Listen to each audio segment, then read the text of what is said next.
In 2018, I picked up the Canon EOS R and was amazed on how awesome going mirrorless was. Soon after that, I sold all of my EF L series lenses and exchanged them in for a high premium to get the RF L series lenses, which are exceptionally sharp.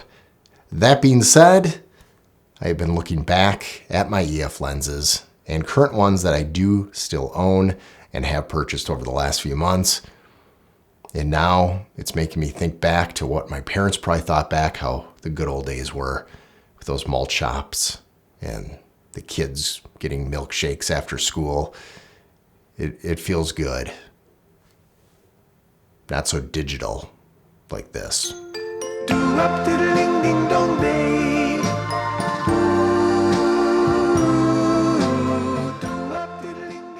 So if there is a horrible person in this story, that person is me for selling my EF lenses and totally regretting it. So in this video, I want to talk to you about not selling your EF lenses. And if you have, I'm sorry, you're probably going to have to buy them back just like me. So the lenses I have is the 15-35 2.8 L series. This is a $2,200 lens, not cheap, but my justification, I use it 5 days a week.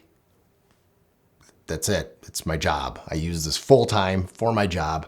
It is super sharp and I get paid for it. So this makes sense. What may not make sense is the one that's looking at me right now. That is also a $2,200 lens. That is the 24-70 2.8 L series RF. That is amazingly sharp. That one, I ended up selling my Tamron G2 24-70 to put it towards this one. And the sharpness, although it is sharper on this one, most people aren't going to tell a difference.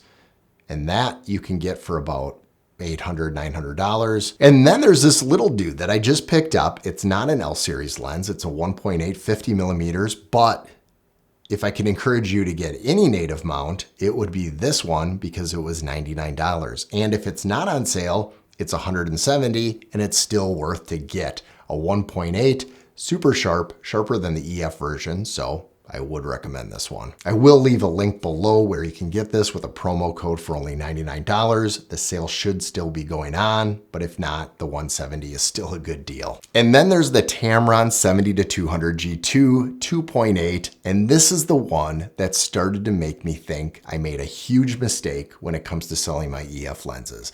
I picked this up for $700 on Marketplace, probably about 6 months ago.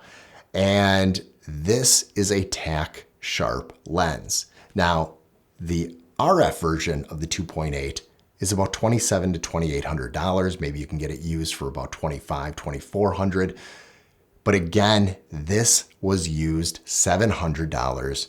I'm saving $2,000. This is super sharp. I will tell you, it is super heavy as well, where the RF version is going to be a lot lighter, more mobile. But is it worth $2,000 for that mobility?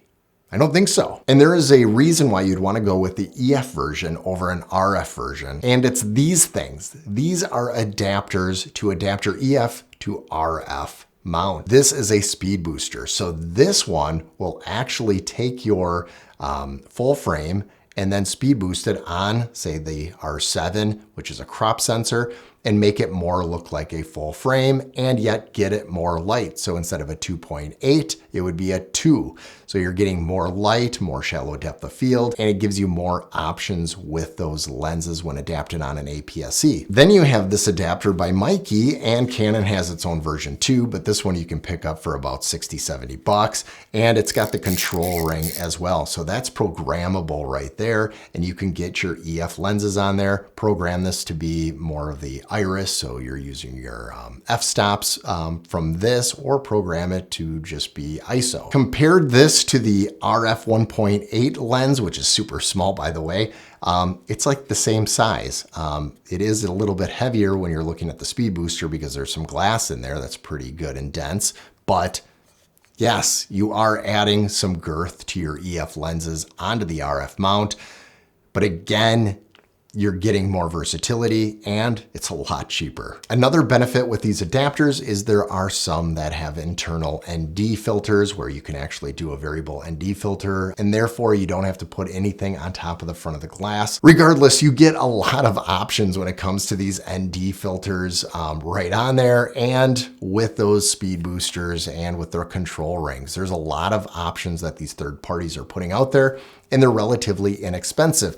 Let alone inexpensive to get one of these guys, which is huge. This 2.8, gosh, I love it. If somebody gave me the 2.8 70-200 RF Canon, I would take it. Yes, I will accept this free gift from you, Canon. They're not gonna give it to me. Beggars can't be choosers. Is it worth $2,000 more to buy that just for the weight? Oh my gosh, no. Plus, I can put on a speed booster, put this on my R7, and a 2.8 turns into a 2. It's pretty cool. It's awesome. So the challenge I have for a lot of you out there is not only looking at the old Canon EF lenses, but look at the Tamron and the Sigmas out there. There are a lot of them. The Sigma Art Series, the 51.4 is amazing from what I hear. Maybe I have to pick it up and then do a comparison with the 1.8 RF version. The Tamron 24-70 G2 2.8 was amazing on here as well. I did sell that, and then I purchased the 24-70 RF version. Yes, this RF version is super sharp. It is quiet. I never hear it focus. Was it worth $2,000? Gosh, it's a nice lens. Will I sell it? Probably not, because I'm not going to get anything close to what it's worth. And then I would end up buying something less, and it just doesn't make any sense to sell that at this point. So if I can go back in time, would I?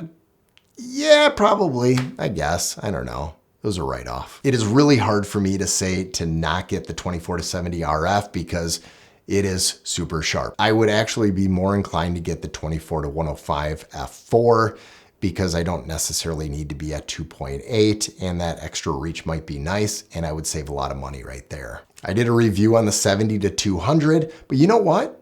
I never did a review on the R7 with a speed booster. This would be cool. If that's a video you want to see, leave a comment below, because then I'll know, hey, Jared, I want to see the R7 with a speed booster with the 70-200 G2. We can compare it possibly to the R6 Mark II full frame without a speed booster, obviously. With the R7 with a speed booster, what look do you like best? That might be a really cool video. I just think of these things, top of my head. It's part of my genius, I guess. I'm like Kanye West, just a genius, creative genius. So if you're on the Canon RF mount system, what lenses are you using? Are you on native RF lenses? Are you on the EF lenses? And if you are on the EF lenses, which ones have worked awesome for you? I know a few of you already are gonna say the 51.4. That has been a lens that I've been thinking about for a long time. It's just hard after you buy this $99 lens for a 1.8 native RF to wanna just go pay $800 and go get a 50mm 1.4. I do my best to respond to all of your comments below, so feel free to leave comments and questions, and I'm more than happy to respond to those. But do make them nice, because if you're just gonna be a jerk, well, I don't even read your whole comment. I just delete it, and then probably will block you, because that's how I roll. But for the rest of you that love this community and love constructive criticism or helpful advice, well, then leave a comment. I will not delete it. I will respond to it. So till next time, I am Jared, and yeah, it's my channel. Subscribe if you want to. And if you're sad that the video was that short, well, then check out these videos here, because the algorithm says you'll watch them. You can't get away from me. Google's making you watch more of me. Okay, have fun.